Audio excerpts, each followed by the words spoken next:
Dog Gadgets. Live. It's Friday. Yay, Friday. Hi, everybody. I'm Josh from Brown Dog Gadgets, which I say at every start of this thing. I'm Josh from Brown Dog Gadgets. I am a robot. We just gotta do the intro like pre-recorded so I can just sit here and do something else for like the first several minutes until it switches over. It might look weird. My shirt is different. Like you went from like black to like gray shirt. Anyway, one where you're walking through like the office and just like, hi, I'm, whatever. Like a Mr. Rogers, I come in, take my sweater off, Sure, and like untie my shoes, and just like I want to be making fun STEM projects with you today, which we're doing today. We're gonna go, actually it's Friday Hangout, so we're gonna go over some projects we're working on, some things we've shown off over the week, and some upcoming things we're kicking around. It's like weird stuff that we're kind of like in the process of doing, but we won't actually ever do a full build guide, like a live stream build on. Yeah. But we kind of want to show off the cool stuff we're doing. All right, before we start, hey Andy, can you hear me okay? He said audio on point, so. All right, keep going. Andy, our curriculum writer, always checks our audio from another room. But anyway, we're going to talk about some cool stuff today. If you like what you see here, you can find all these directions, ones that are posted, one that are going to be posted on browndoggadgets.com. Cha-ching! You'll also be able to find us on many, many fun social media sources, such as these. Please follow us, because we do live streaming like 3-4 days a week, and it's all free content that we put on our website. You don't like our products, have to buy them. And before I forget, as always, I'm here with Pete. Hello, over here. He's a real person with hands and a credit card. No foil tape. Also the guy who pushes all the buttons on the control pad to make things. Anyway, but we're gonna let's look at this stuff. Let's just be done with it. If you have comments, throw them our way. We'll talk about it. That's right. Too many buttons to press, Pete. Techno Chick says, "Ha ha." I can't hear them, Natasha. That's Natasha. She's pretty awesome. She makes fun projects. Watch the video later, Josh. Then you'll see them. Don't watch my own videos. Go to the overhead view. Stop it. Overhead. There we go. Little Josh. So we've been working on quite a few things. And this week we showed off, did a live stream on how to do our Lego Larson scanner and how to do the basic hand crank circuit that we put together, which is this guy right here, where you can use different tape and do a hand crank like so. And we did this with a Larson scanner where it goes back and forth quite a bit. Hey, Pete, you want to show that Larson scanner video? Oh, sure. By the way, is it on the desktop? It's in here. Should still be on the desktop. It's right here. By the way, that was mentioned on hackster.io. Sure, let's check this. This is the cool video I made.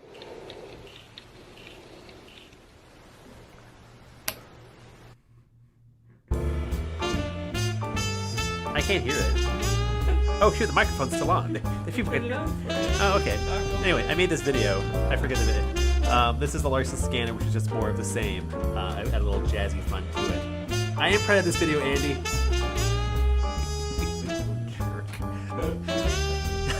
I think I showed Andy this video like 5 times. Yeah. Thanks, Natasha. Thanks. You can make your own. You should have enough red LEDs of ours. But yeah, this is pretty easy, just more of the same. It looks cool in the dark. Look at that. It does. If I was a Cylon, I'd be like, wow, how you doing? You got it. But also, Pete made another version that is a music box version, which only does 3 notes right now. Prototype. Build a bigger one. Just to test out proof of concept, how does the music box work with this? And we're going to expand this out to do a full, like, small melody.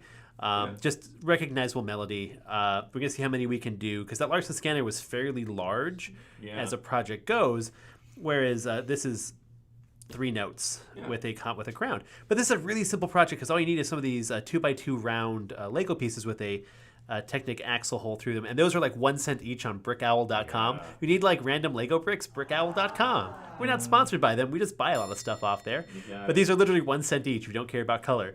And then you need like a Lego axle, a couple like Lego Technic pieces with a hole in the middle, and then just something to like a little crank mechanism you can do a bunch of different ways. But that's easy. It's really simple to do for the Larson scanner or this. It's the electronic parts of what the cost comes from, be it the robotics board or enough LEDs. But if you have one of our kits or whatnot, you could do, say, 4 or 5 LEDs with one of the kits we have, or 10. Actually, get the deluxe kit. There's plenty of LEDs in there. You can actually do a really big Larson scanner with different colors. But yeah, or a makerspace set or something. So yes, buy our kits. But just be taping LEDs. Be taping LEDs. And you can buy individual components, right, Jeff? Yes, you can. You can buy parts a la carte off our website. I was helping a librarian the other day. She wants to do like 15 Larson scanners. I'm like, but how big do you want to make them? Because you do like 3 LEDs, much cheaper than 15 LEDs per kid. So hopefully that'll come through. If you're watching, teacher, who I helped with that one, it's easy, it's fun. I mean, that's the teacher? no, that's Natasha from TechnoCheek. Oh, okay. Bye, Natasha. She's gonna watch later. She'll finish it. There we go. She'll the sound effects. Be like, if Natasha was here, she'd say this. She'd do that. She's cool. Natasha does some fun work for us. Yeah. She makes some fun paper craft things. We see like really over the top paper craft things that look really nice. Yeah, Natasha probably made them. it's true. Looks like someone took time, effort, and care making a big paper craft project. It was Natasha. If it looks like, wow, that's a fun little card or something, it was probably us. Yeah. I'm not just going to crank this forever.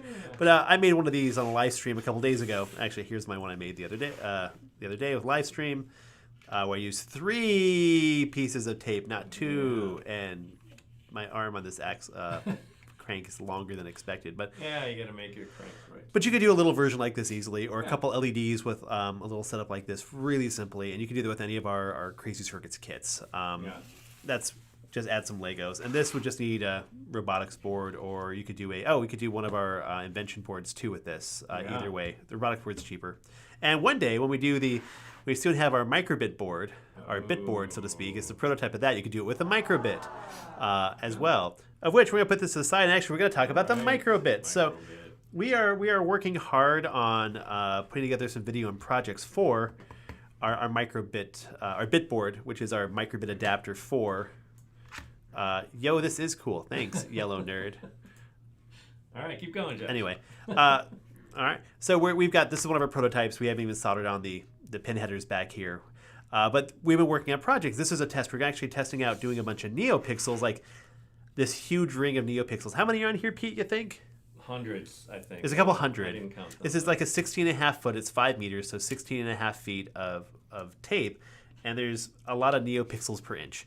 Or per foot. So I think like a couple hundred for sure. But anyway, we're just... And I only made a program like the first like 50 or 60. I don't remember. Yeah. I didn't do all of them. So what we're doing is we're running the code. We're actually powering the microbit off of a USB battery pack here, just for convenience sake. So it's being powered by that. And we're running the power for the microbit, or for the NeoPixels from this 3 AA battery pack.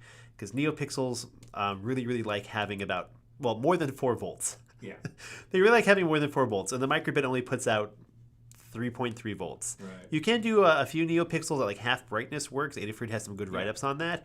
But doing like a larger amount, or doing more brightness, or just not stressing things out, because I think maybe like 100 milliamps is what it can shove through its individual pins. We're going to make it easy. So this is why we have extra... Oh, my head's in the way there. Extra wiring. So we have battery pack to here, and then we go over, and the only thing coming off the microbit is just the data line. So the ground's tied together. Ground. Oh, the grounds are tied together. Always tie the ground together. Pete's a smart man when it comes to grounding. Electrical engineer. He's well grounded. What I'm not, but... Well, people online say you are. It's true. They're like, Pete Prodell, engineer. Okay.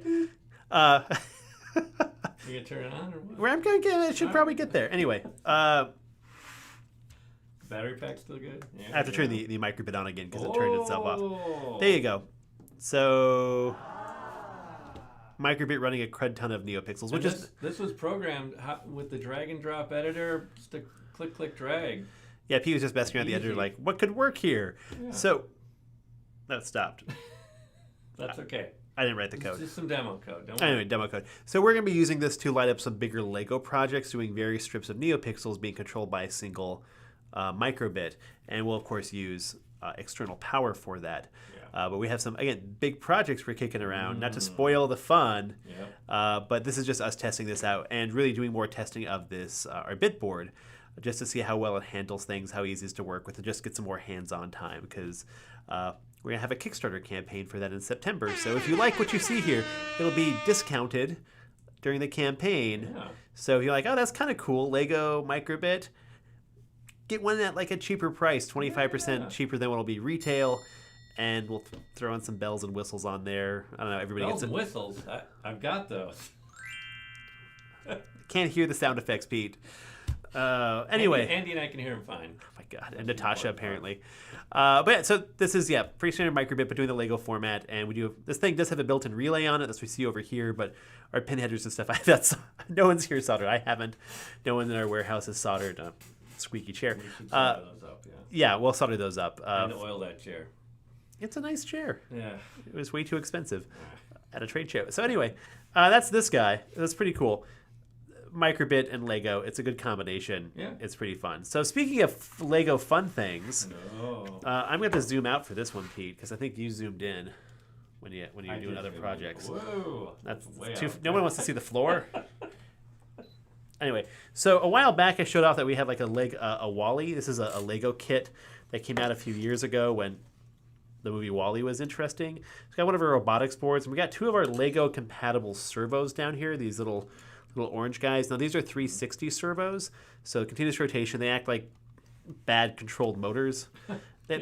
Continuous rotation servos are fine for like small motor options, but you want a real motor with a motor controller to do good things. Yes, Sam. Wall-E.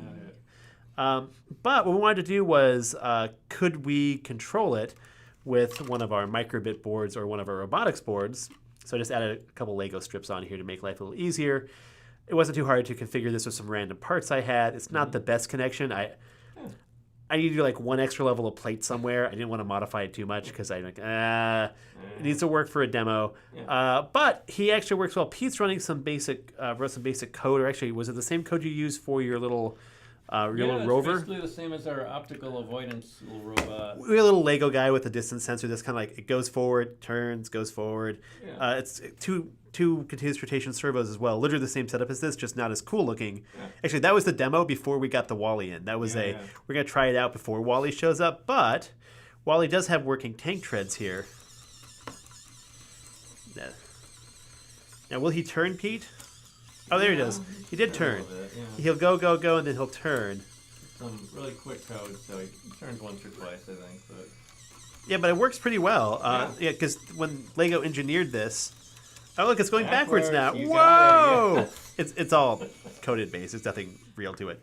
But yeah, these are working gears, and there are some Lego mods. People have done this online, taking like the Lego motors, official motors from Lego.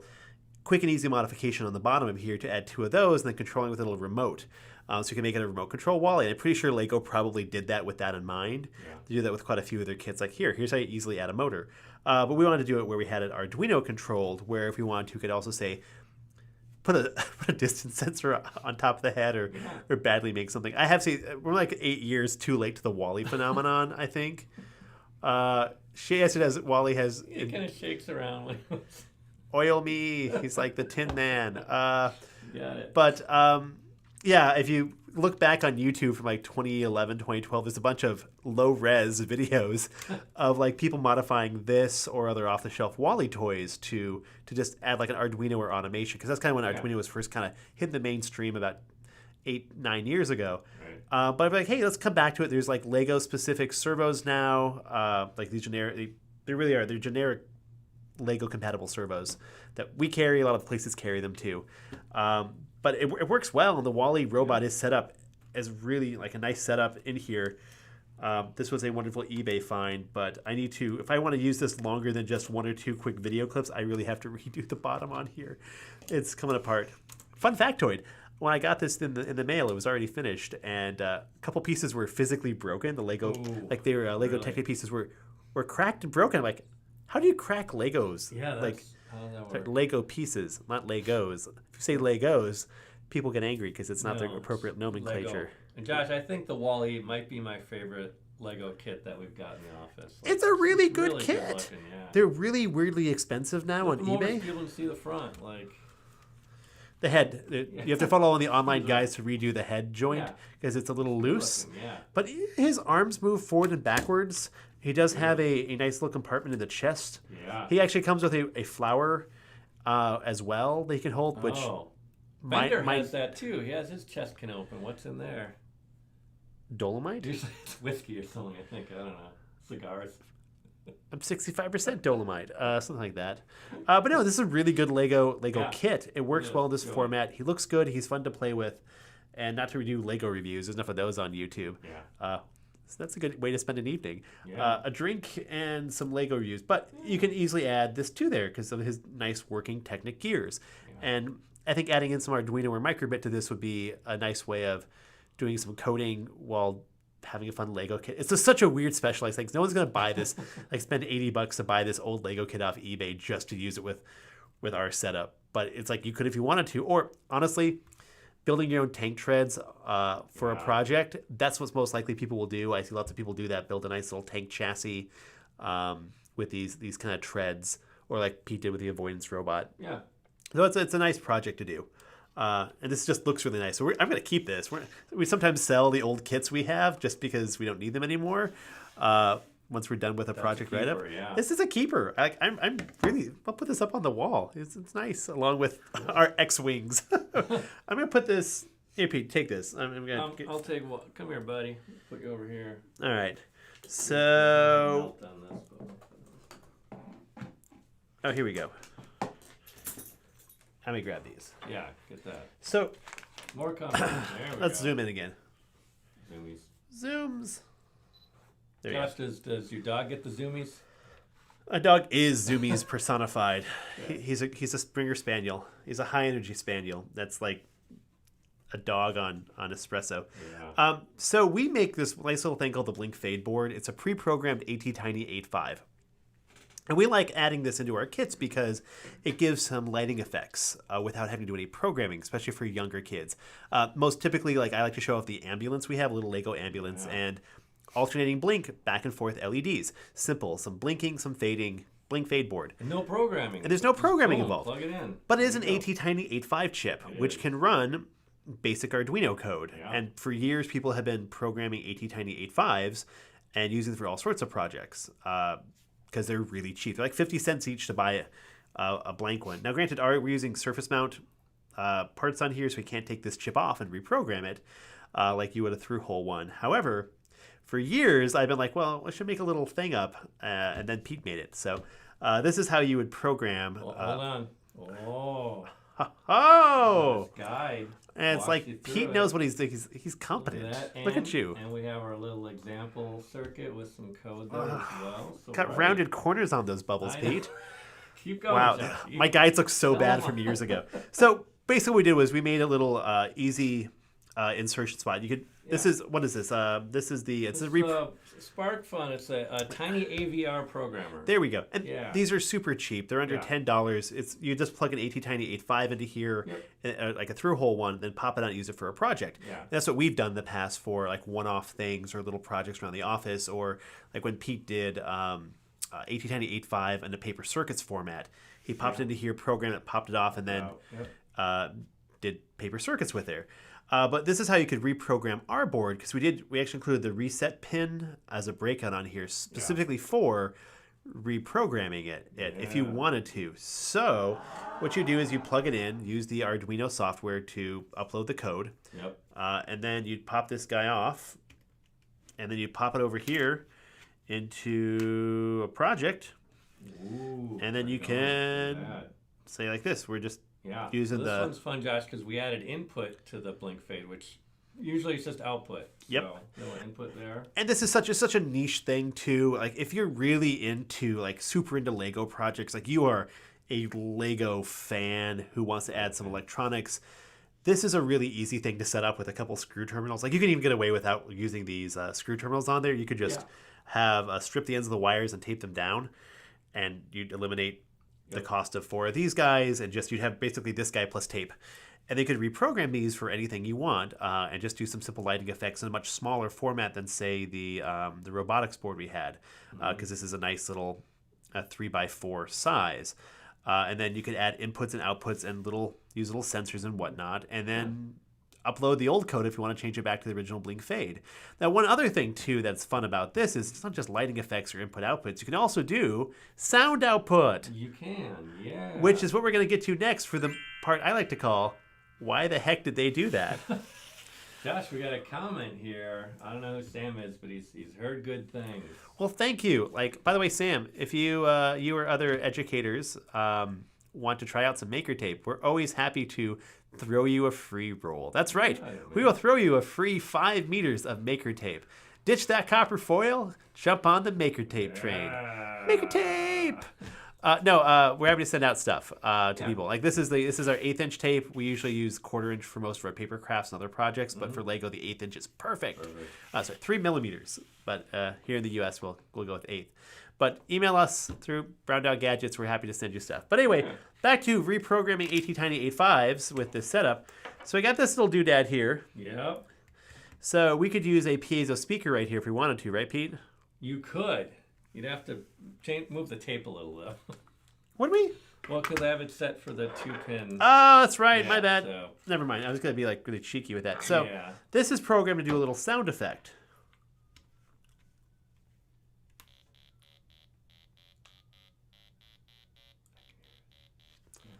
Let's do this. I'm gonna put this up to the speaker so people can actually, or the microphone. It's a little speaker, little 8-ohm speaker, super cheap little guy. Pete brought this from home. Yeah, I pulled it out of some appliance or radio or something. Oh yeah. Anyway, so you can do this. So we have a little speaker here, but what if we want to make things bigger?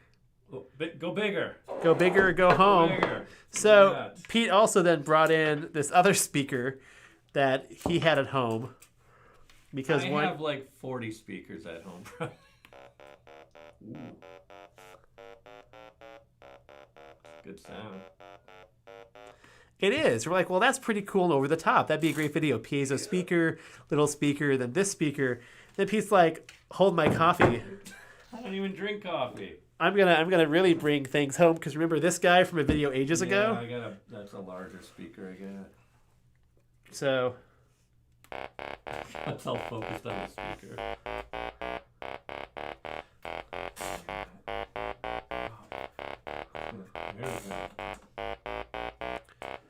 Funky tune. Medium speaker. Yeah, where's the piezo? Put the piezo next to it.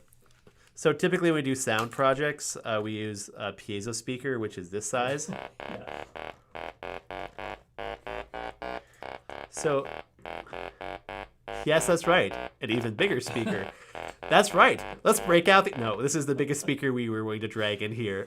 Besides I think this is a bigger driver we have. We don't have any bigger drivers. We have speakers. But it's cool that like that little 3-volt battery in the Blink Fade is doing. I don't know. Like, yeah, it really is. Speaker, you know? It's so hilarious. You could do you could do a fun little tune off of it. It'd be kind of fun. Like, press a button, have a big speaker be like... We should have that for the office. When you walk through the front door, it'd just be like... Now, Josh, can I get nerdy for just a minute? Okay. You always can. So the AT Tiny, you can program it with the Arduino software, but it doesn't support the normal tone library because it's a very limited chip. So I found a guy had something called Tiny Tone, which uses like the interrupts of that chip, and he did the math to figure out like you have to change some of the notes, the frequency to get it to work. But I got that code on there. We'll put up a guide on doing that too if you want to put some tones on your AT Tiny. Yeah, and it's just using that reprogramming setup because that's it's kind of weird. Pete figured it out. You know what? If anybody just wants to do this with a regular AT Tiny 8.5 and a reprogrammer, I mean, there's enough people out there who are into this. I mean, I've tried doing stuff with AT Tiny 8.5s in the past as well for random projects. They're nice little tiny chips for 50 cents each. It's just they're kind of the pain in the butt to just kind of get set up that first time. Yeah. Which is why there's a lot of Arduino shields out there for reprogramming that are like in that $5-10 range. The SparkFun little thing. Just get that. It's really, really, really handy. It's the easiest I've found. Yeah, it's ready to go. You just pop it in, you pop it out. I've used the AT Tinys for like NeoPixels and like little audio projects like this. And they work great. Yeah, that's actually why we were kicking it around because we want to use it for like a little NeoPixel project because why use a full Arduino when you just need to have one signal pin output? Yeah. And you're good? You're good, yeah, you're good. Because I think the AT Tiny 8.5 takes between 3 and 5 volts input, right? I've got up to 7 without damaging them. Well, because you could use like a 3 AA battery pack, get 4.5 volts, be perfectly fine, do it with this, and like we're doing all those NeoPixels with a 3 AA battery pack. Yep. That's easy. And then it's just a little bit of connecting things together. Yeah. So stuff like that's one of those things like you want to add some fun lights to a project, especially a one-off consumable project, or where you don't expect to take off most of the components, like a Halloween outfit. You want to make a robot, a cardboard robot, and add a bunch of NeoPixels to it. Yeah. Maybe just want to encase your AT Tiny 8.5 in a bunch of hot glue once it's working. Right. Because that's a great way to make sure it's secure and it's waterproof is hot glue. Yeah, Take it from me. True. It's much easier than trying to do like a silicon caulk. Yeah, that's, I mean, it's great because whatever, it's 50 cents. Yeah. You're good. It is good. I guess people used to make like a little LED throwies back before everyone's like, shoot, that's actually horribly environmentally unsafe. Throwing little lithium batteries all over the environment. Well, yeah. But if you wanted to, you could. I saw people do that with an AT Tiny 8.5 where they'd use a light detecting resistor as a input, so that it was a simple dark detecting circuit only turned on at night, or did a certain fun lighting effect, did like the firefly like pulsing effect. I did see ages. Oh, see, my camera froze in front of me, Pete. See, it finally. The front camera froze. It did. I'm gonna go restart it. Yeah, we've had camera issues every now and then. Keep talking. So weird. But I remember a while back I took a hot air balloon ride because someone talked me into that. And to test the wind pattern going up, they just put a flashing LED inside of a helium balloon. And I was like, that's kind of cool, but you want to add even more effects at an AT Tiny with a couple LEDs inside of a helium balloon, let it go. And then you could be environmentally unfriendly somewhere else. Any other additional comments, Pete, before we kind of, I think that's it for the day. Hold on, yeah, what is Sam? Gifted foot? Sam. So Sam, we recommend all sorts of fun things. In fact, fun factoid, our projects are in fact only good for kids 4th grade and up. Wait, what? Yeah, 10 years old and up. I taught 4th grade for a year. And I just know from dexterity and whatnot, 4th graders like the bare minimum, that 10 years oldish. Yeah. Below that, there's just dexterity issues. But for kids that age, we always recommend things such as like bristle bots are easy to do and a major crowd pleaser. Paper circuits are super inexpensive, and you can do all sorts of fun arts and crafts projects. Frame it as an arts and crafts activity as opposed to a circuit project, and that really helps them kind of get past the whole electronics thing. Like, hey, you're putting tape on paper. That's it. It's tape on paper, and we're making a fun light up Christmas card or something. You're teaching basic circuitry, but totally arts and crafts wise is a good way to go. You could do a no-sew bracelet, same kind of thing, conductive tape or maker tape on felt for no-sew bracelet. Like our LED name badges work well. Any of our small consumables are really designed for that younger level. Oh, our new solar bugs we just put out, which here's one. These are great little solar projects, just as long as you have sun, because it's tape. It's foam tape, it's maker tape, it's a solar panel, it's a solar powered bristlebot. They're easy and they're cheap, and really I think the most we have as a price point is like $4 max per child for a take-home activity. It's not like paper circuits or a name badge are in that like $1.50 to $2 range per child for an activity. And like a paper circuits classroom set, you can do like 40 some projects and then more. The big limiting factor is just we only have 40 batteries in that kit for a classroom set, but you have 120 LEDs, so you can always just buy more batteries. If you're wanting to do something that's more reusable, Crazy Circuits works really well for that as a reusable thing, especially some of those like a starter set or two for those more adventurous kids who always get done early. You could do some fun, like make some circuits on a Lego base plate, because it comes with a own Lego base plate. Every Crazy Circuits kit, almost every single kit, not the sewing kits. A couple sewing ones. I do not recommend conductive sewing for 4th graders. Conductive sewing is no conductive sewing. We have to have no sewing on there. As someone with a sewing merit badge from years ago, I can tell you, conductive sewing never goes as easy as you think with kids, because no kids want to do sewing, unless you're actually running a camp where the kids are sewing camp. Familiar. Yeah, like a Scout or 4-H where they're already doing other sewing activities. They've learned the skills. The circuitry is like an icing on the cake. Otherwise, you don't want to start from that. It's such a pain in the butt, which is why we have the no-sew bracelet activity up on our website. But paper circuits, we have 6 or 7 just full lessons for 7 days, over a week's worth of just lessons straight up. You want to get more fancy, it's a stretch. But you can also do advanced paper circuits, as we call them. We have some like add-on packs on our website, which is transistors, resistors, light detecting resistors, where you can do interactive circuits. Like my favorite one is a light detecting, or dark, really it's dark detecting circuit. Put your hand over the sensor, which is a little tiny light detecting resistor. LED turns on, take it away, turns off. Simple, easy outdoor garden light kind of thing. But those are all really cheap and easy. And the best part, if a kid really messes up with most of these projects, just take the parts off and try again. Yeah. You're out of some tape. Like really, it's, oh no, we wasted 20 cents worth of tape. No. Yeah. So that's all of our smaller stuff is really just designed for that fun take home. It's high interest activity thing where it's less than $4 a child per thing to make. And so we try to, $4 is the most schools are ever willing to pay as well for make and takes. But just check, we have resources, by the way, we have resources galore on our website. Look through there. If you want to get a little more fancy with paper crafts, we have self-sticking motors. It's what we use on our bugs. They have little flat self-sticking motors. Let's see if I can. These guys right here, they're great for paper crafts too, making vibrating paper crafts.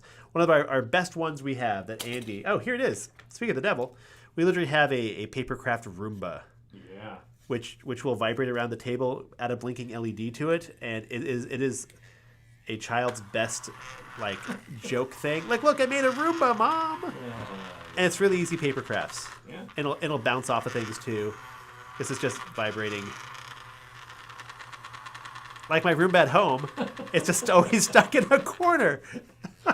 But all these are free templates on our website. We just have tons of stuff when we're posting new lessons. And you just posted a new Morse code for Morse code circuit. So it's a lesson on Morse code, but you're making your own Morse code circuit, and it's a nice little print-off template. It has all your Morse code info, and the goal of the lesson is to have kids learn Morse code and then communicate with each other either through in person, like me to a small group, or you could do it via video chat as well. Yeah. So you can have kids like with their Morse code thing. I actually did a live stream on that on Tuesday, but the lesson is up for that. Like that's an easy, simple circuit.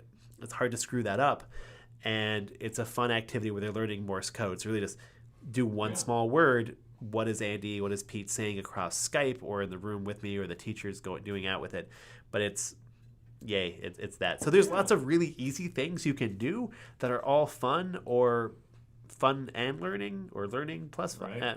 We got lots of fun stuff. We try to have lesson plans for most things. Even our LED name badges have an optic lessons attached to them, so you can learn about optics and then make your own name badge. And almost everything we have is you just need scissors to make it. Scissors or paper. The name badges are the weird exception because you need a dry erase marker. Yeah. You add a dry erase marker in there. You can get it with regular marker too, probably if you want to. But anywho. Josh, I got one more thing. One more thing. Guess what? Oh God, this is what you spend your day doing here. Guess what? What is it, Pete? Night. What is it? Okay, do you know what this is? Oh, you got out your microscope, didn't you? What do we got today? Pete has a USB microscope. Ooh. Can you tell what that is? So if I guess right, what do I win? You win the thing. Is that a Lego? No. No, is it a solar cell? Not a solar cell. Oh, is it the drawing on here? Yeah. Wait, which no one can see because... So I tried to get the solar cell, but it's so reflective it was hard to see anything without breaking it in half. So I did the colored part that Andy colored in. Fun pro tip for teachers: if you want like a cheap microscope, like a really high powered microscope, you could buy cheap USB microscopes for what was it, $20 to $50? $20, yeah. They're really inexpensive, and if you have a projector in your classroom, it's like here I'm putting this up to a leaf. And you can have a big projected super close-up of a leaf. Shoot. So that black line is from our printer, and then the colored in is from the colored pencil. So oh, that's cool. You can see a little, look, the edge of the black, you see a little mixing of the CMYK ink. Kind of wow. Neat. We should just get one of those for the office because we like get one. I did 3D print a stand for it. Make it a little easier to adjust, but yeah. That is cool beans. Yeah. So anyway, thanks for watching, people. And Sam out there, teacher on a budget. Guess what? I made that last night. So Pete just comes in randomly to their office. Like he came in one morning just like, I made this hand crank. Made this at home because I'm an insomniac. You just come in randomly with like, I made this thing. You're like, that's a really cool idea. Let's turn to a lesson plan or activity. Guess what, Pete? I made something. Oh my gosh. That's it. Should we have like a cartoon Pete like Pete says, guess what? Yes, I'll work on that next. Well, actually, did the guess what into a speech bubble with a little cartoon Pete. Guess what? I'm Pete. Also, this one's for Andy. It's DJ Airhorn. You can't hear it, but it's really cool. You can hear Andy laughing from across our office. You got it. Anyway, All right, yeah, Sam, seriously, get in Sam, touch with call us. us, email us. Like, seriously, if Yeah. teachers have questions or projects. Oh, shoot, actually, heck, here's the Morse code thing I was talking yeah, about. there you go. I did clean it up from the other day. There's literally, like, build your own Morse code circuit. Here's your little switch. Doot, doot, doot. Doot, doot, doot, doot, doot, doot, doot. What are we, like a 1930s introduction, like, newsreel? This just in. You got it. No copper tape. Because we're old. Well, Anyway, ask us questions. Like, seriously, like, I have to do this kind of, especially electronics questions for classrooms. Yeah. Either one, we have something, or we can give you a similar alternative or some options, or we'll tell you who has the product like that on the market. Because guess what? All of us small STEM companies, like, tell customers, don't buy from me, go buy from these guys. They have the thing you're looking for. There you Because go. goodwill in the education market is what you need to do. So, yeah, like, SquishyCircuits.com sends people to us all the time because they sell a couple of Baker or Crazy Circuits things. And people are like, I want to buy a bunch of dough. I'm like, go talk to Matthew at Squishy Circuits. Yeah. I don't want to sell you dough. It's silly for me to sell you dough. We need that for other things. I don't want to make $5. No. Just go talk to Matthew. He'll give you a better price on it anyway. Right. But good times. So I'm All gonna right. sit around here playing with this Yeah, dope crank us out on the way out. Should crank. we end this? So next week. Next week. We'll be showing a few microbit things off, I think. Maybe a lesson plan or two we have. I don't think we have anything special planned for next week. But we'll show some more lessons and activities that we're working on. Andy has a good lesson he's putting together on yeah. motors. It's a little simple, like you have a self-sticking motor or any kind of motor and you want to do a lesson plan on simple circuits and motors, on how a motion. Andy's got that out there. It's a nice little lesson, like all the lessons we have on circuitry stuff. And maybe we'll make up something weird next week too. Fun. Probably some more NeoPixel stuff, some more Lego stuff. You got it. Guess what? It seems like very Saved by the Bell Not font. a fun graphic. Like it was like an early '90s like kind of graphic with that color. Fun one. Like we need some leg warmers You got or it. something. Is that early '90s still? I don't know. Okay. Anything else today? I'm done. Okay. We'll see you next week then. With our big speakers. You got it. We got to make a fun video of that and post. Thanks for watching. Please visit browndoggadgets.com for parts, projects, and curriculum. Follow us on social media at browndoggadgets. Check out our live streams at Facebook, YouTube, and Twitch.